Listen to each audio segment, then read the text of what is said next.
Here now with more is Senator David Perdue. Senator, thank you very much. And I understand you are under quarantine after coming in close contact with somebody who did test positive for COVID-19. How are you and what exactly happened? I guess this was announced 30 minutes before you were due to speak at an event in Gainesville alongside Lindsey Graham. How are you doing? Hi, Julie. My wife and I are doing just fine. We tested negative, but we've been testing our team regularly here. We had our 100th stop road tour last night in Hiawassee, Georgia. We've had great response around the state, but we had someone test positive yesterday morning, and according to CDC guidelines and our doctor's recommendations, with an abundance of caution, we've decided to go into quarantine these last few days. It's terrible timing, but we are not going to miss a step, Jill. We're going to participate in all these events as if I were there. Yeah. Were you all wearing masks with whomever it is that you came in contact with? Oh, absolutely. I mean, we've washed our hands, watched our distance, and we've been wearing masks, following all the protocol. You know, this is just part of the year we've been in. But I want to go back to what I heard my opponent just say. He defined the problem, but he's never offered a solution for this COVID crisis. As a matter of fact, when he was pushed on it in a debate by himself, he said, well, I don't want to get bogged down in the details. As a matter of fact, when we were in the details, providing $47 billion for our state, which saved 1.5 million jobs, he opposed it at the same time that his father took a $500,000 loan to save his business. So the Democrats don't want to talk about the issues. They're really all about hiding the agenda that they're trying to perpetrate and distracting the voters from the real issues here. How do you feel this $2,000 stimulus check is going to possibly affect your campaign? I know that you and Kelly Loeffler are both in support of the president, but unfortunately, Mitch McConnell has other plans. He wants to lump this bill into multiple other issues when they would love this to just be a standalone bill so they could get it voted on and get those checks out to the American people. What would you like to say to the people of Georgia who are counting on that money?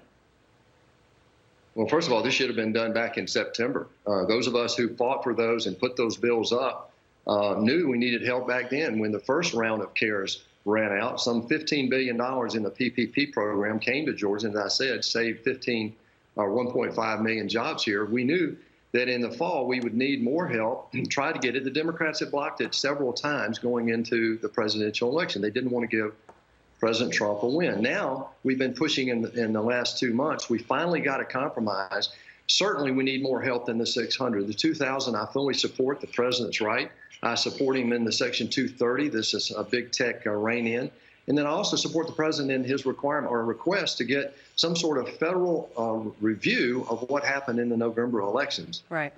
I'm just not sure if they're going to be able to do all of that at once. I mean, if you were to pull the stimulus relief checks and make that a separate issue, maybe perhaps there would be a fast track to getting those checks in the mail. But because they are lumped in with those two other issues, it may be a while, and the American people really don't deserve to have to wait another minute for this. I want to talk about some newly released polls. This one from JMC Analytics and Polling, which found that Warnock and Ossoff are leading over you and Senator Loeffler as early votes are cast. And we have a look at the Georgia U.S. Senate runoffs, early voting as of December 31st.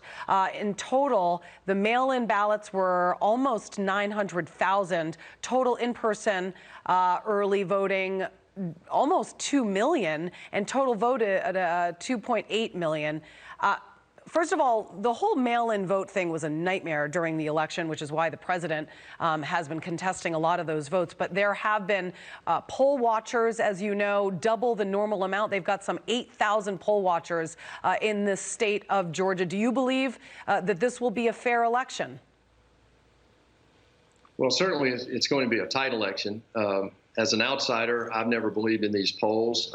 They had me down 8 to 10 points in 14. We won by 8 then. We had me down 5 in November. We won against this Democrat by 2. As a matter of fact, 52.5% of Georgians voted against the Democratic agenda and John Ossoff in my race. So if we get our vote out on Monday, I'm convinced now with 8,000 poll watchers and we've got cameras on all the drop boxes, we're going to have as fair an election as we can. But we've got to make some changes in the state of Georgia.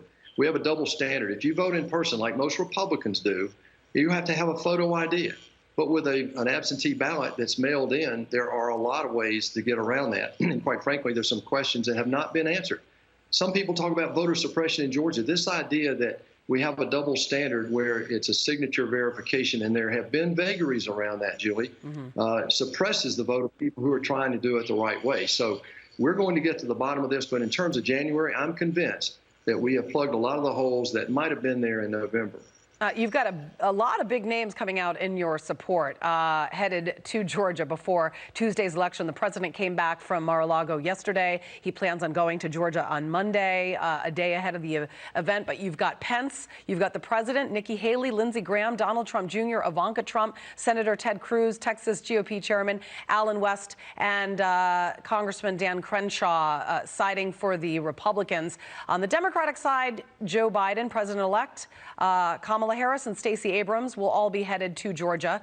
This is a huge rally. I mean, if you look, first of all, at the side of the Republicans, huge rally to get you into that seat so that Republicans can control the Senate. Are you concerned at all that you will not physically be on the campaign trail, unfortunately, because of your forced quarantine here? And how confident are you that you guys are going to pull this out on Tuesday? We're winning right now. And the best example of that is, best evidence of that is the November race itself. But, you know, we've made 100 stops around this state from Hayhire to Hiawassee. We've talked to the people. We've taken our message to the people. And we've talked about issues. And we've talked about the importance of getting the vote out. We're going to get our vote out on Tuesday and win this thing. Because people in Georgia know, Julie, this is the last line of defense against this radical socialist agenda that the Democrats are trying to perpetrate. They're trying to hide it from the Georgia people right now, but that's not going to work. And so what we've done in the last 6 weeks is made sure people knew what was at stake. We have to protect what we've done in the last 4 years and make sure the Democrats don't come and put us back into the dark days that we saw during the Obama and Biden administration when they gave us 8 years of the lowest economic output in U.S. history and really destroyed a lot of the foreign policy things that had been built up over 30 years abroad. So I'm confident we're going to get our vote out and do just fine on Monday or Tuesday. Good for you, and we'll look forward to watching. I want to turn to Jon Ossoff and your Democratic opponent's comments when he pushed back yesterday, as you probably saw in an interview with Peter Doocy here on Fox. He called your attacks on his ties to China and a Hong Kong company's payment utter nonsense. I'm going to have you watch this clip and then have you react. Are you concerned that through a payment to a well-known young Democrat, somebody linked to China or the Chinese through another company could be trying to influence you? Come on, man. You're a serious reporter. That's right. That's why he's asking the question. Your response. Exactly.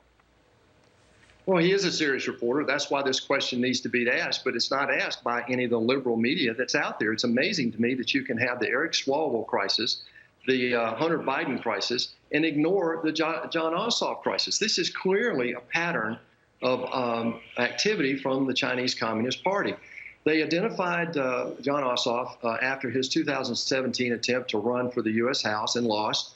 They identified him as an ambitious young politician on the Democratic side that they probably could get influence with, so they hired him. And he worked for 2 years for this propaganda company, the Chinese Communist Party, Julie.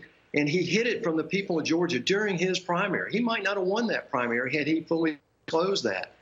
He got caught. He then disclosed it, lied about it, and lied about it again. And he still didn't answer Peter's question. If you notice that, he never has answered that question. I asked him that in a debate. He didn't answer it. Peter asked him that yesterday. He did not answer it. He has not answered it yet. All right. Senator David Perdue, good luck to you and your wife, and I wish you all the health in 2021, and good luck on Tuesday. Thanks for talking to us. Thank you. Anita.